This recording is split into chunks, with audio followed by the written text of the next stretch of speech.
Perfect. And now on Chatterbox UK, we're just lucky enough to welcome Ian McNabb. Ian, hello, welcome. How are you? I'm very well. How are you, sir? We're good, thank you. Thank you. Thanks for coming on. Nice sunny day in Hastings. What's it like up your way?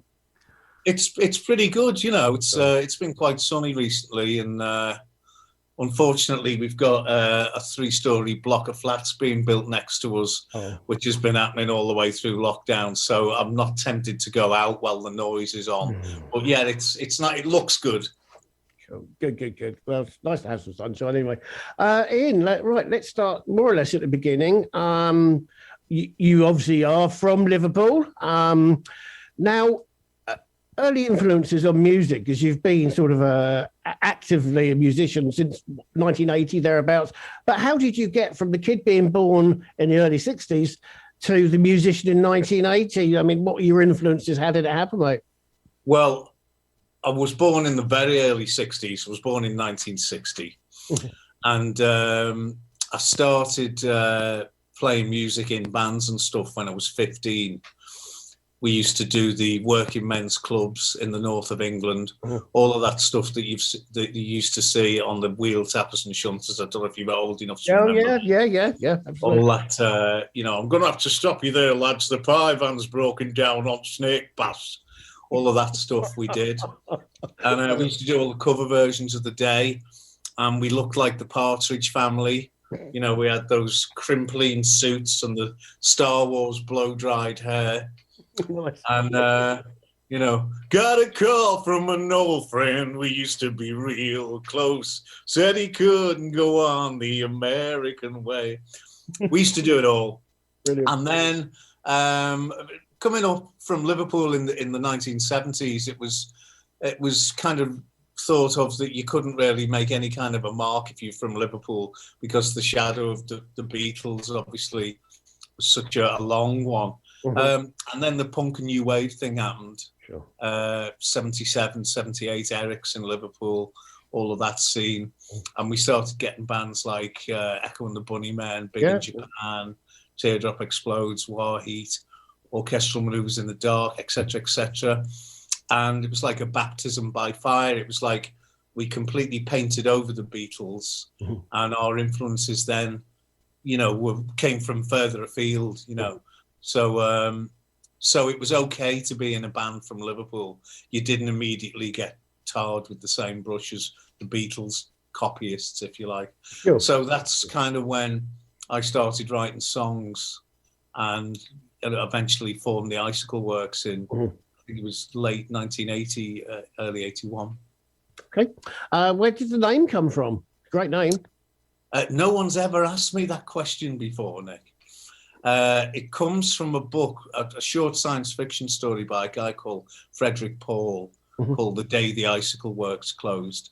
And in those days, you couldn't be called, the Renegades or Coffee and Cream, You had to have a pretty obtuse name, kind of fitting in with that whole concept of, taking it as far away from the 60s and the 70s as possible, And the Icicle Works seemed like a good choice, because it sounded like an adjective followed by a noun.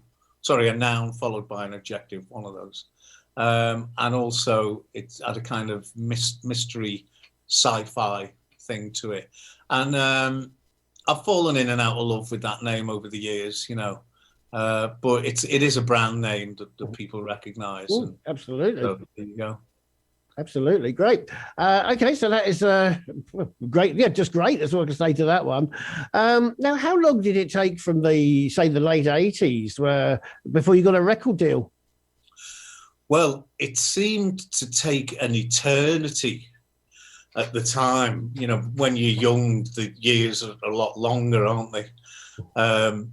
I've somebody likened it to the fact that when you're 20 years of age, the year runs for what feels like a 20, and then when you're 21 it runs slightly less, and so on as you get older. So when you get to 60, I mean, these days my year seems to be, you know, should old acquaintance be forgot? Happy birthday to you. We wish you a Merry Christmas. Should old, it just goes so fast.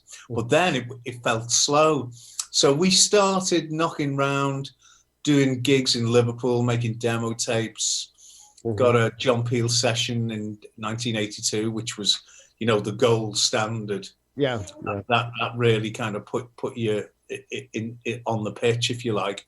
So from about April 1981 was our first gig, and we got a record deal with Situation 2, which was a subsidiary of Beggars Banquet. Oh yeah, which is now 4AD.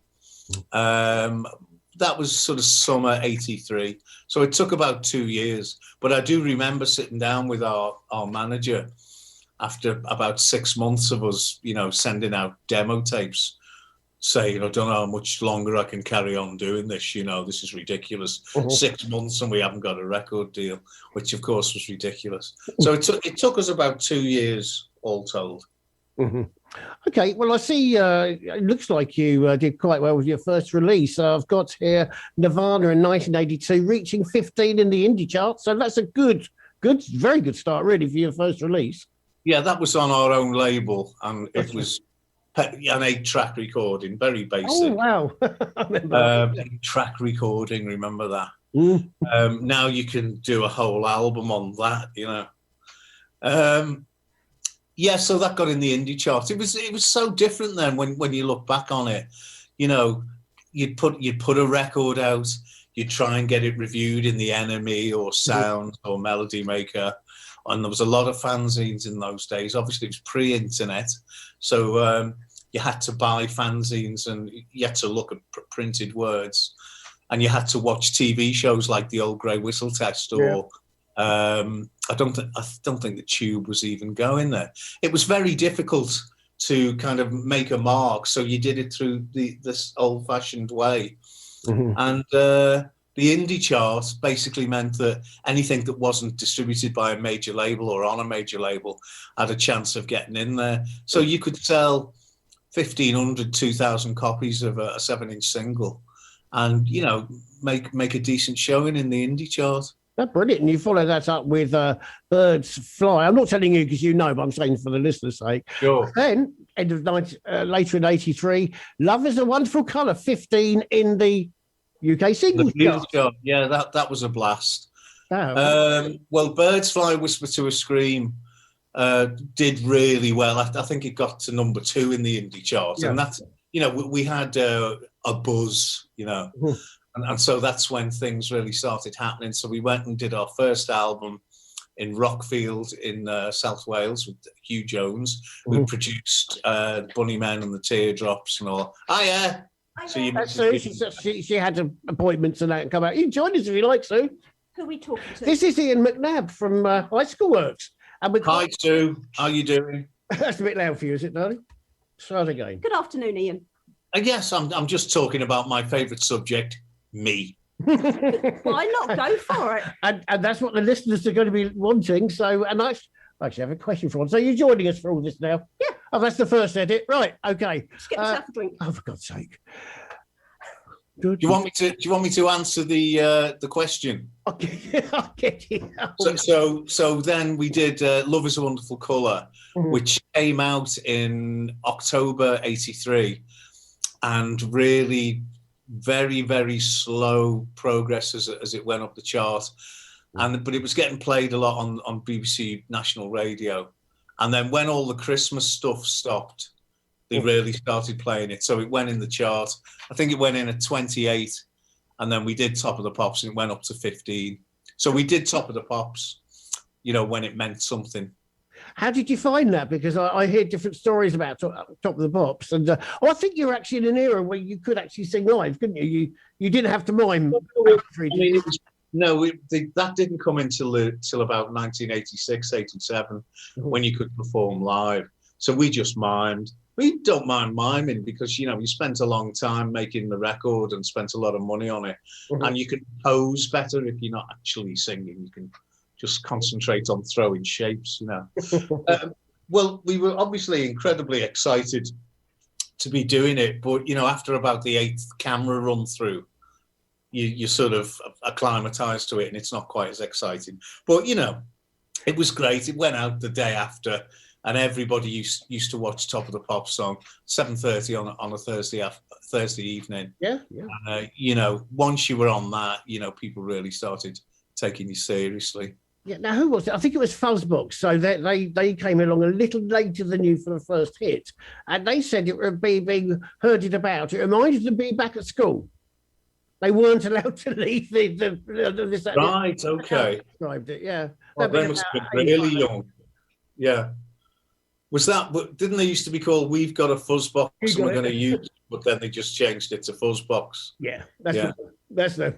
They teach. That's how we got to use. Yeah, Zoom, well, isn't it? I'm using Zoom because of what them, aren't I? I didn't do Zoom till then, so yeah.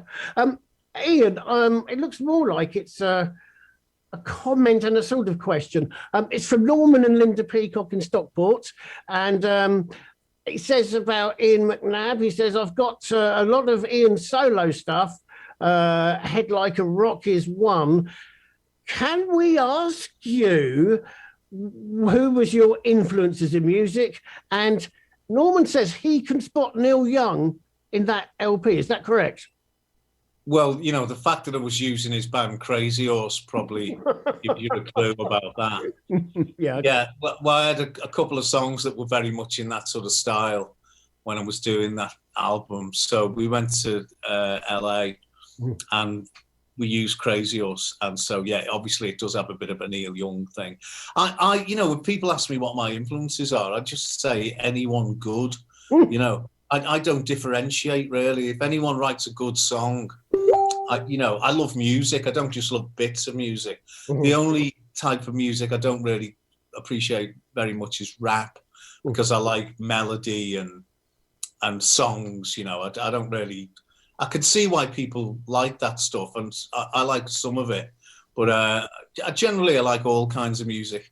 I'll even listen to jazz occasionally. Can be good, yeah. Although you have to choose you have to be careful who's in the house when you're putting it on, Well, whoever the influences were, it worked, obviously, because I'm just had to count up.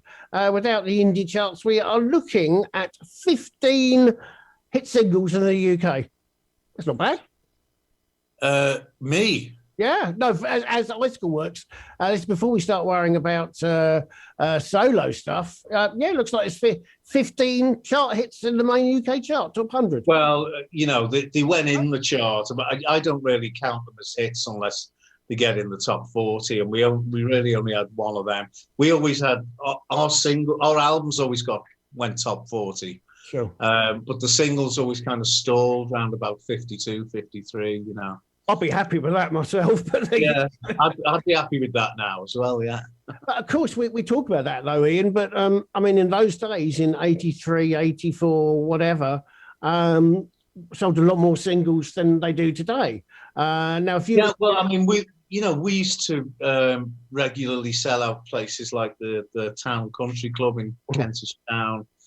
We used to sell out 1,500, 2,000 capacity venues without being a really mainstream act. Sure. And, our albums used to sell, 50, 60,000. The singles used to do, 15, 20, 25,000.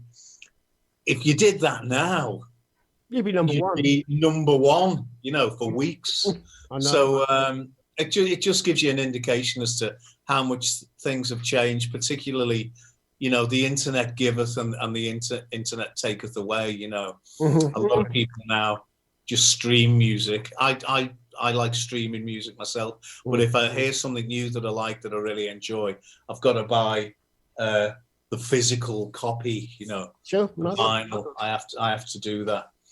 But yeah, it's a completely different game now. We're directly in touch with our audience. We don't have to worry about going through magazines or being on TV shows.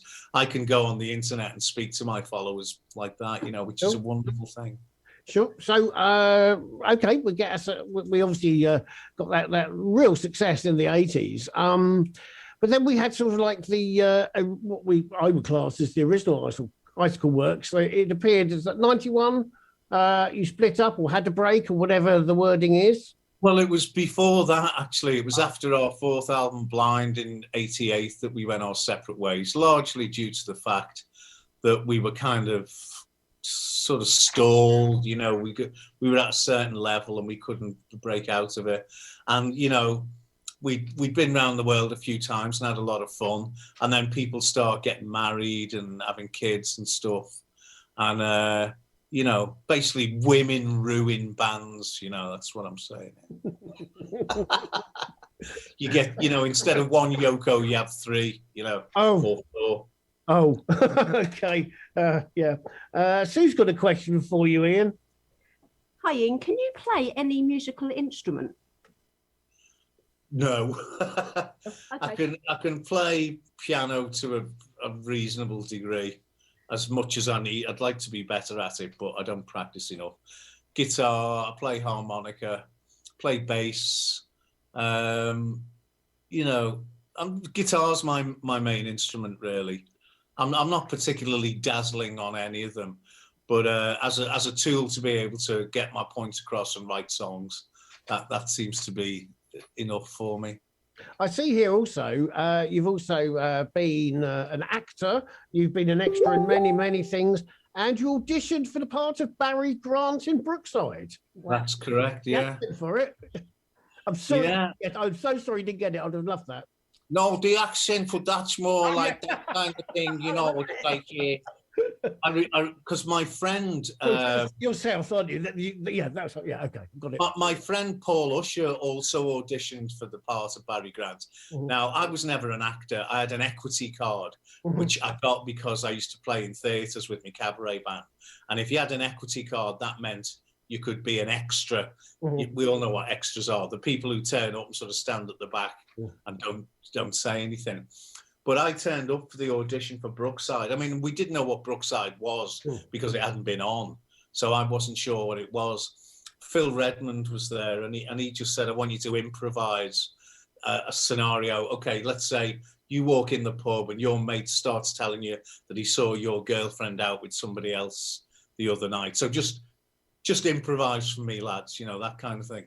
Now, because I didn't know what Brookside was, I went into my thespian mode, and I saw the young lady the other night. I'm afraid that, you know, I'm exaggerating slightly, but they didn't want that. They wanted somebody that was talking like that, and all right, mate, because that's basically how everybody spoke in Brookside, you know. I mean, I've lived in Liverpool like most of my life, and even I can't understand what I'm saying, you know what I mean?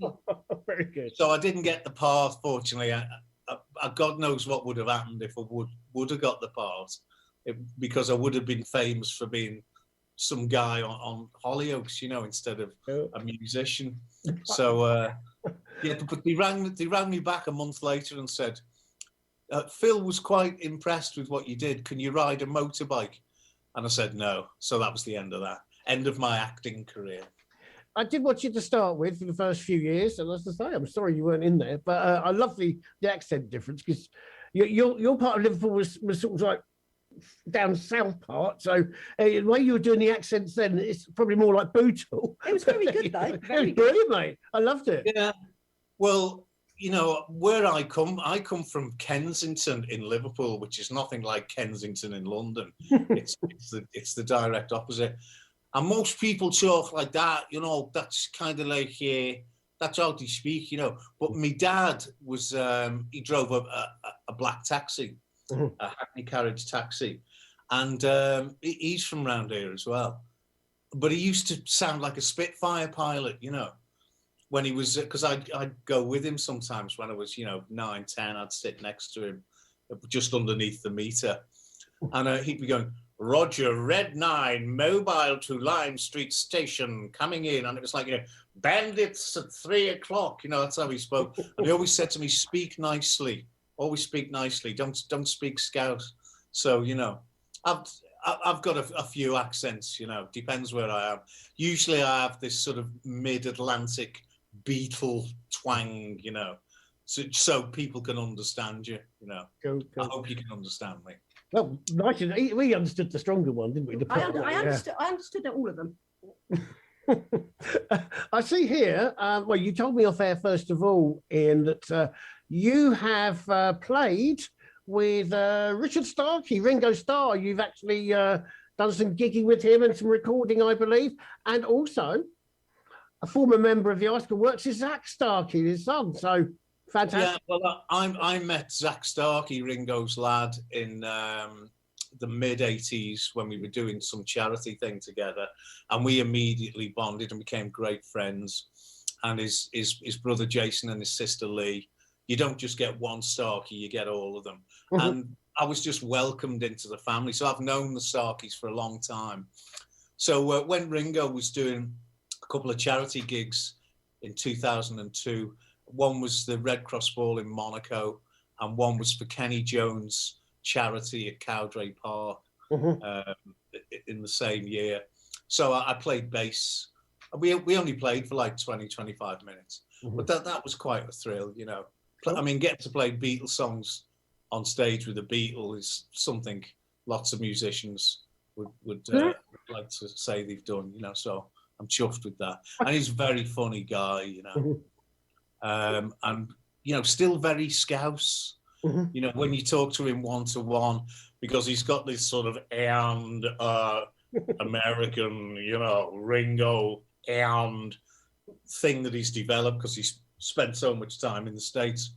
But when he's talking to another Scouser, you wouldn't know that he'd ever left the Dingle, you know, which is where he's from in Liverpool, which is probably one of the roughest parts of Liverpool. It was there. I see. Okay. I see you've done quite a lot of touring, 84, 88 time, but then we sort of like ended up with some changes in the lineup and a split. So your solo stuff, you went solo for some year. How did you find that? Difficult, well, you know, because when you've from 1982 up until 1990, I was going out under the name The Icicle Works. And you're always guaranteed a certain amount of people, certain amount of record sales, etc., etc. So when I just became Ian McNabb, it really was like starting again. Oh, okay. But you know, I built it up. I've never made another record called it The Icicle Works because I consider The Icicle Works was that, and it ended in 1990. And you know, I probably could have sold a few more records if I would have called my solo stuff The Icicle Works. A lot of groups that you see now with the original names have just got one original member, like, you know, Wonder Stuff or The Alarm or, you know, etc., etc. There's quite a lot of that. But I just wanted to keep the Icicle Works name for what it was. And, you know, for better or for worse, I've just used my own name. And, you know, gradually over the years, a lot of Icicle Works fans have come to realize that I'm still doing pretty decent stuff and worth coming to see. I'm not one of these people who will like go, you know, you come to see me play and I refuse to play anything from before a certain time. I try and play what I think people want to hear, you know. Okay, I see that. And I see solo stuff's also hit the charts. And even with your own house rule, perhaps, of a top 40 is what you class as a hit. You've achieved that as well. So yeah, it's gone quite well. Yeah, the funny thing is about the charts now. I mean, I've got a lot of mates who are musicians, and they still do this thing where they release an album on a certain date, and they do it on every format, and everybody buys it on the same day, and so it goes pretty high in the album charts. But the only way that I ever find out that they're in the charts is when they tell me, because there isn't a chart rundown anymore. We don't walk into Woolworths or Virgin or whatever and see what's in the chart. You know, you don't really know, or you don't care. And when you do see what's in the chart, you realize why you're not bothered what's in the charts anymore, you know. But it's always quite worrying when the entire top 100, and I've never heard of any of them, the whole 100. That's worrying. Yeah. You know, people say, oh, it's because you're getting old and you don't take notice anymore. It's like, well, no, it's because, I mean, if we want music now, we know where to go. We know what we want to listen to. If we find something on YouTube that we want to see, or, you know, you go to Spotify or whatever, or you play your downloads, your CDs. Whereas we don't have our channels open anymore. I have 6 Music on in the background sometimes, BBC 6 Music, because I'm always open to hear something that I haven't heard before that I really like. That happens less and less often these days. I think the last record I heard on the radio that absolutely blew me away from a new artist was You Only Get What You Give by the New Radicals, which I think was about 20 years ago, you know, so.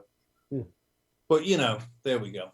That's cool. Now, I've also got a thing here that says Icicle Works are basically working to get, it says you're active here, 2006 to present. Wikipedia seems to think that you're active anyway.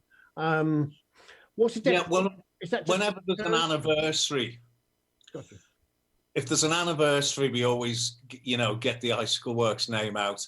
Playing the first album in full, it's the 25th anniversary or the so-and-so, so-and-so. And because those kind of shows really do bring a lot of people out. Because I think, you know, it's expensive to go to a gig now, if we can remember what it was like to go to gigs. Yep. And I think you need to know that you're going to get something that's worth your money, you know. So when you say it's the 25th anniversary of such and such an album, we're going to play it in full, people know what they're going to get. Whereas if they just turn up and it says the Icicle Works or Ian McNabb, they don't really know what they're going to get, you know. So. Okay, yeah. Okay, got that. Now, we've got some newer stuff which we'll talk about in a minute, but how has Ian McNabb spent lockdown, or the 2 lockdowns, however many we've had? I mean, has it been a creative time for you? Have you been writing? Well, I made this album, Utopian, yes. The double album, which probably wouldn't have been a double if we wouldn't have been in lockdown, because I would have had tour dates booked, and I would have finished the album and then gone on tour and played it. So because I couldn't go on tour, we had so many songs and we just kept recording. So we've ended up with 20. There it is. That's Utopian. Sure. That's the vinyl. So we've ended up with, there's 18 on the vinyl because I couldn't get up 20 on 4 sides.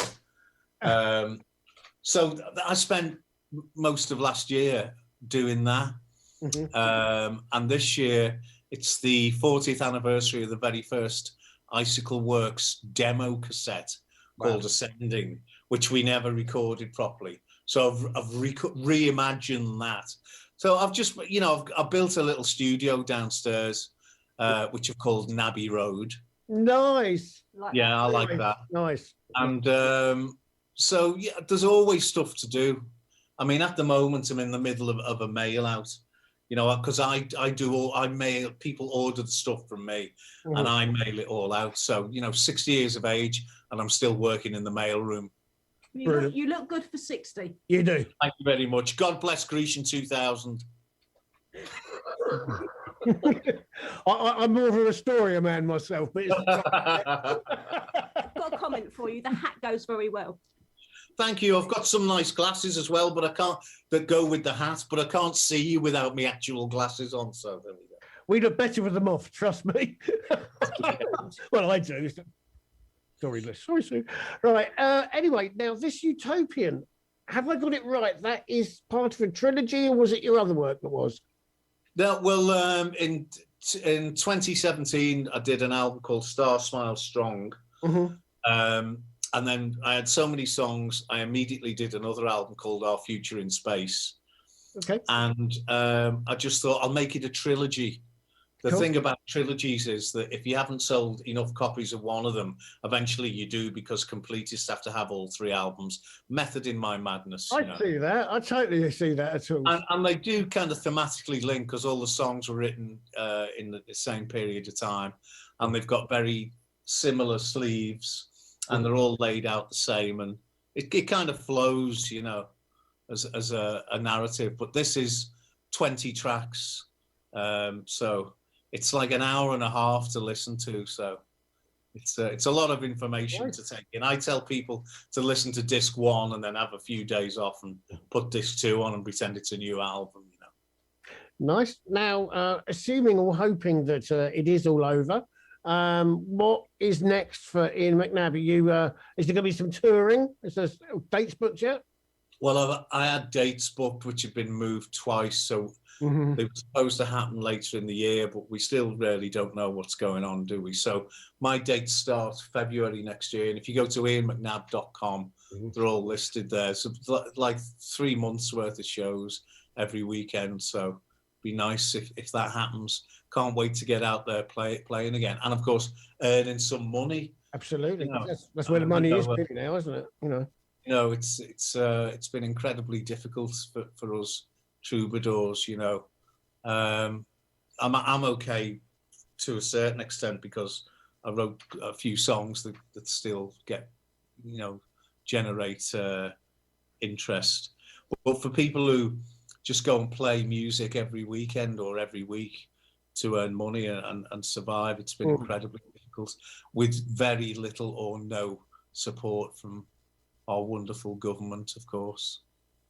Sure. No, we've had people on as guests, haven't we, trying to little charity type things. One of them was a real serious conductor of the RPO, trying raising funds. People have tried, but yes, it's true. And we hear it from all levels. An opportunity knocks winner, haven't we? Bernie Flint's the same, and all levels of music, isn't it? We've had it. People just can't survive. Also, when it first kind of started, there was a lot of people doing these online gigs, and you could donate, etc., etc. But that kind of went on so long that people got a little bit fed up of it, and seeing somebody busking on the internet every week, with all due respect to them, it's never really been my thing. So I've avoided doing any of that. When I'm doing a gig, to me is going somewhere and sitting with people in a room and getting a reaction and having a beer, and it's not sitting with a camera on you at home. It's not really my thing. But who knows what's going to happen? Hopefully, things will return to some kind of normality in the not too distant future. You have been keeping your name out there. You don't do the busking side of it, but you are active online. People don't forget you. They won't forget you when you're back. The name Ian McNabb's there. Hopefully. Yeah. Right. Tell us. You mentioned your website. Tell us that again, and whatever social media links you've got, just throw it at the listeners now, please, Ian. Sure. Well, it's www.ianmcnabb.com is the website. I'm on Facebook. I'm not on Facebook at the moment because I'm on a ban. I've spent more time in Facebook jail than actually on Facebook. But if you search Ian McNabb, you'll find me there, and I'll be back on Monday. Okay. And Twitter, I do quite a lot on, and I'm at Empire's End. And you can find me there ranting and raving about all manner of subjects at all hours of the day. Cool, thank you, Ian. It's been a pleasure. Do keep in touch. Get Helen to keep sending new stuff, and hopefully, my friend, we'll have a chat again, and we'll get you a copy of this when it goes out in a few weeks' time. Thanks ever so much. Nice to see you guys. It's been a pleasure. Ian, I've got a comment to make off air, if that's okay. Okay, sure, yeah. Right, I will stop the recording and wherever it is, and Ian is all yours.